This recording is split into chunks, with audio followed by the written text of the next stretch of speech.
Hello, welcome to Ask Sis Legal. This is Cicely. I've been on a sabbatical for a little bit, so I am back.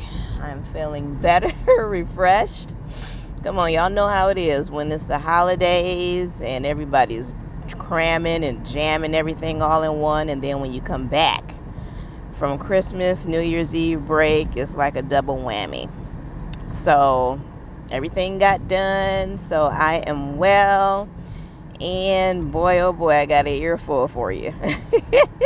It's not all gonna be on this video, but to those of you that are new to this channel, this is a YouTube channel for legal support staff in HR for legal departments and law firms. As well as legal professionals, so if you're a lawyer, law clerk, some of these things can help you out as well too, because you work with us, legal assistants and paralegals. So welcome, and if this is not your channel, this doesn't float your boat, then leave, find something else to listen to. But I will say this, I will never in a million years ever be sorry for making these videos. As I said before, right is right and wrong is wrong. So some of you newbies, new lawyers, new law clerks, new legal assistants, even new receptionists for excuse me, for law firms and legal offices, legal departments. This I don't want you guys stepping into these offices like a deer in the headlights when things start popping off. Okay? And what I mean by that is when you come across difficult situations, things that challenge your integrity, things that challenge who you are as a person and what you do as a professional. So you got to have a backbone like a crowbar in this profession. You can't be crying just because somebody yelled at you or trying to correct you for something, okay? Right is right and wrong is wrong. If you miss something, you mess something up, fix it and find out what you did wrong so you don't do it again, okay? So, with the new year coming up, this is the new year, 2026. So, I hope you guys are doing well out there. I know some of you out there probably got the pink slip over Christmas break. That sucks. Been there. I'm so sorry. But good news is this is a new year. You get a fresh start. And hopefully you'll find a place that's better and that will pay you a little better and treat you better as well, and you'll have a better experience. So with that said as well, keep going. Don't let one bad experience cancel you out. It could have very well possibly have been a place you should have never been at in the first place. And I've seen it where situations where I've been mistreated in the past. And I got kicked out, got the boot, and later on I found out that that firm collapsed, that legal department is no more. So, there's no reward for mistreating people. And you got to stick up for yourself. And sometimes, there's always warnings. So you can tell when things are getting a little hectic or heavy. Don't stay in an environment where you are being mistreated. And especially if you're being underpaid, it's not worth it. Get up and get out of there. You could be somewhere else.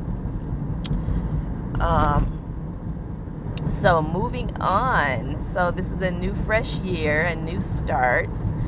Try to learn some new skills. You can have a whole lot of degrees and a whole lot of letters and certificates behind your name. But experience will always trump whatever piece of paper you got. I'm so sorry. Times are so different now. When I was looking for work fresh out of school, a lot of firms wanted experience. Now, it's like it doesn't even matter. They will take you at an entry level, which is good for them because they're still getting work. But they also don't have to pay you that much. And they can mold you to the type of employee that they want you to be. Versus somebody that's already been seasoned in the profession. And they don't have to buck heads with somebody as far as work ethics and all that other stuff, is what I've noticed. So if you're entry level, you will have a job coming out of the legal assistant program. So you just got to find the right place. And as I said before, some firms are looking for that gold star employee. Anybody that's got a banging resume like that, you all the T's crossed and I's dotted, got all this experience. People like that are not out there looking for a job. They already got one because they're that good. So something else to keep in mind. So law offices, law firms, you're looking to hire people. You want someone that's willing to learn, that's willing to be trained and not buck heads with you about how things should be done. So someone that's flexible in their learning abilities. So that helps as well.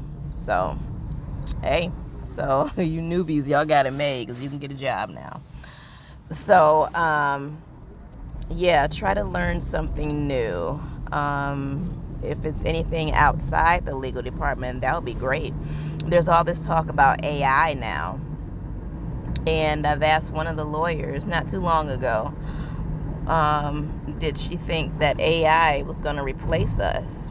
And she said it's a possibility AI may replace paralegals. It was an article in a magazine. It's like a little newsletter called Lawyers Weekly, and it was talking about AI and paralegals. So I know with AI, you have to tell it what to do, and it'll just gather up all this information. Bam, there it is. So paralegals, just beware. Try to learn some new skills, okay? And take whatever steps that you need to do to make yourself indispensable. And feel free as well to have you a nice little side hustle on the side. I think we all should do that. That's just the way things are these days now.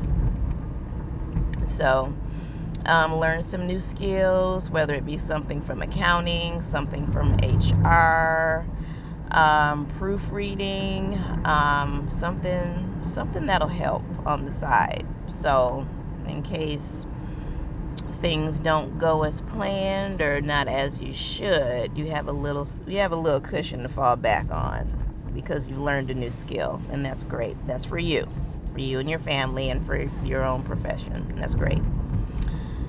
So moving forward, I won't be too long. Just moving forward, this is a new year. Do well. I know we're past evaluation, so I hope you all got good evaluations. If not, learn from it. What could you have done better? What should you continue to keep doing? Anything you can grow and build on. And that's great. And to keep in mind that you and your attorney are working as a team. You're working as a team, and you should have each other's back. I'm so sick of seeing this hierarchy attitude. I've seen it over the years. Like, I'm the lawyer, I'm up here, and you're the assistant, you're down here. Just do the work and get out the office. That sucks. And some of the main assistants that stick around a long time up until they retire, they got a good work connection with their attorney. I know that, some just click real well instantly, and others it took some time. But those things are always good, and it makes a difference, okay? Because majority of your time throughout the week is spent at work, 40 to 40 plus hours. You want that to be a decent experience. You don't want it to be hell on wheels. It's not worth it. So being paired up with the right attorney. So it does matter. So I'm going to be talking in my next video about matches. That assistant and attorney match, that does matter. It affects the office. It affects your work performance on both ends. Okay, so I will talk about that in the next video, but I don't want to keep you too long. But I am back, and I got much to share with you. So I'll see you in the next video.